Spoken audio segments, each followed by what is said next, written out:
Bismillahirrahmanirrahim. Assalamualaikum warahmatullahi wabarakatuh. Alhamdulillah rabbil alamin wassalatu wassalamu ala asyrafil anbiya wal mursalin wa ala alihi washabbihi ajmain amma ba'd. Alhamdulillah, apa khabar semua anak-anak seriti?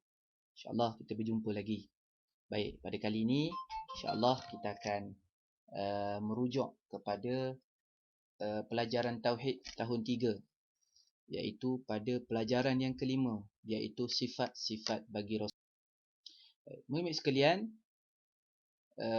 masa PKP baru ni Ustaz dah ada bagi latihan, iaitu berkaitan dengan sifat wajib bagi Rasul.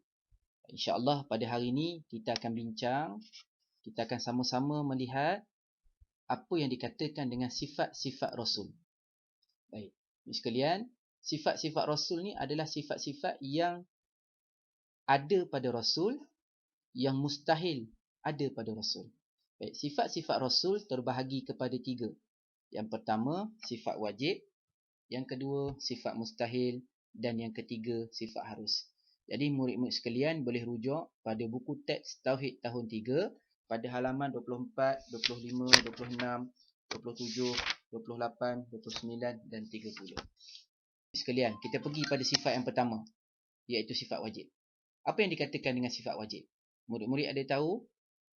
Okey, ada tahu apa yang dikatakan dengan sifat wajib? Baik, sama-sama kita tengok.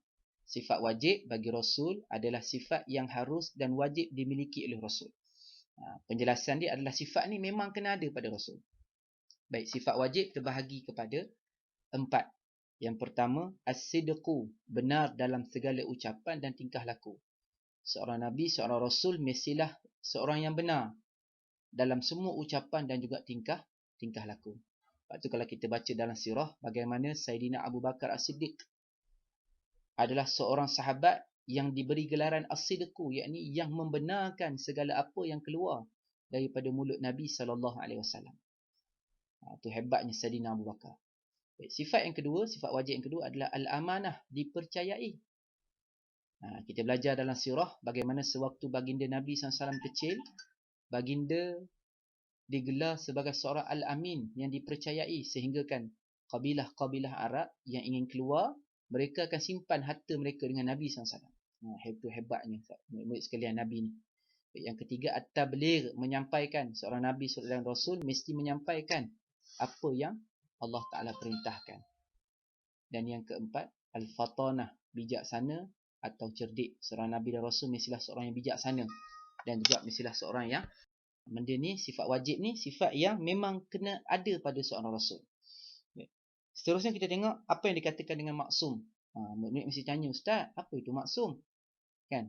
Sifat maksum bermaksud Rasul adalah insan yang terpelihara atau terkawal daripada dosa dan maksiat, sama ada sebelum menjadi Rasul atau selepas dipilih menjadi Rasul.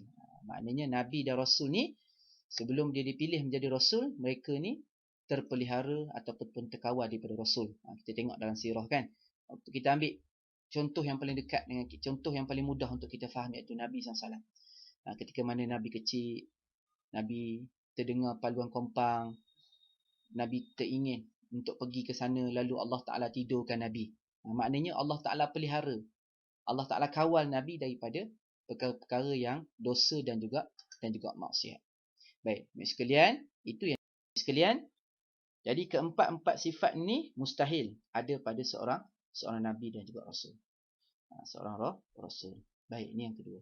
Yang terakhir untuk tajuk ini adalah sifat harus bagi Rasul. Apa dia sifat harus agak-agak murid sekalian? Okay, sifat harus bagi Rasul ialah sifat yang sama seperti sifat manusia biasa selagi tidak menjejaskan kedudukannya sebagai seorang Rasul. Ini mukmin kena faham.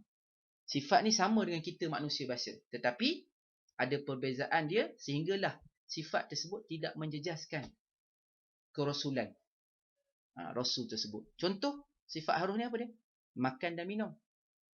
Kita manusia memerlukan makan dan minum, begitu juga dengan Nabi, dengan Rasul memerlukan makan dan minum. Kita manusia beristeri dan berkeluarga, beranak pinak, begitu juga dengan para Rasul, mereka juga ada yang berkahwin, berkeluarga dan beranak pinak. Yang ketiga, sakit, sihat dan sebagainya. Selagi mana sifat-sifat ini tidak menjejaskan. Baik, itu 3 sifat murid-murid sekalian yang telah kita belajar. Yang pertama sifat wajib ada 4, sifat mustahil ada 4 dan sifat harus ni banyaklah. Selagi mana sifat-sifat tersebut tidak menjejaskan kerasulan rasul tersebut. Jadi murid sekalian, yang terakhirnya apa yang perlu kita faham daripada tajuk ini, yang pertamanya harus bagi rasul itu bersifat seperti manusia biasa, namun sifat tersebut tidaklah sampai ke tahap menjatuhkan darjat mereka sebagai rasul. Ini kita kena faham. Mustahillah nabi itu gila, kan? Mustahillah nabi itu melakukan maksiat, sedangkan Allah dah sebut bahawa nabi dan rasul itu adalah maksum yang terpelihara. Okey, yang kedua, rasul diutuskan untuk menyampaikan syariat kepada manusia. Oleh itu, rasul bukan dari kalangan jin atau malaikat, tetapi mereka adalah manusia, di kalangan manusia biasa. Allah pilih rasul ni di kalangan manusia sama seperti kita, bukan daripada kalangan jin yang tidak nampak dan juga malaikat yang kita tak nampak. Baik, yang ketiga, Allah senantiasa memelihara rasul daripada kecacatan atau daripada mengalami sakit yang membawa kepada kecacatan seperti buta, sopak dan lain-lainnya. Jadi murid sekalian, hari ini kita dah belajar berkaitan dengan sifat-sifat rasul. Okey, sifat-sifat rasul tu setelah ulang balik terbahagi kepada 3.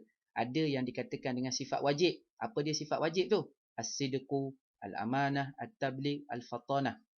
Ada yang kedua sifat mustahil. Apa dia? Al-kazibu, al-khiyanat, al-kitman, al-baladah. Dan yang ketiga sifat harus. Jadi murid sekalian, untuk lebih memahami, murid-murid kena rujuk bermula daripada halaman 24 sehinggalah halaman 30. Kena banyakkan baca, kena rajin baca. Mudah-mudahan Allah Ta'ala bagi kefahaman kepada semua murid-murid.